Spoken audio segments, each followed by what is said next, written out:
حضرت یوسف علیہ السلام جب مصر کے عزیز تھے تو ایک شخص آیا اور دست ادب کو جوڑ کے عرض کرنے لگا، اے یوسف صدیق، اللہ کے پیارے نبی، میں امیر ہونا چاہتا ہوں، دولت مند ہونا چاہتا ہوں،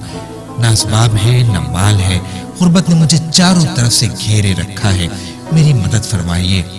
تو حضرت یوسف علیہ السلام نے مسکرا کے فرمایا، اے شخص، اگر تم چاہتے ہو کہ اللہ تمہیں دولت عنایت کرے تو تم اپنے تھوڑے سے مال میں بھی غریبوں کے لیے حصہ رکھنا شروع کر دو۔ اس شخص نے کہا، اے اللہ کے پیغمبر، میں تو غریب ہوں، میں کیا حصہ رکھوں گا؟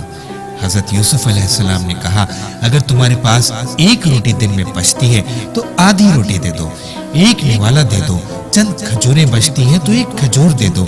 اللہ کے نزدیک تعداد نہیں، نیت دیکھی جاتی ہے، لیکن جب تم اپنے تھوڑے سے مال میں غریبوں کے لیے اللہ کی مخلوق کا حصہ نکالو گے تو اللہ اپنی رحمتوں برکتوں میں سے تمہیں نواز دے گا، کیونکہ اللہ کسی کا احسان نہیں رکھتا۔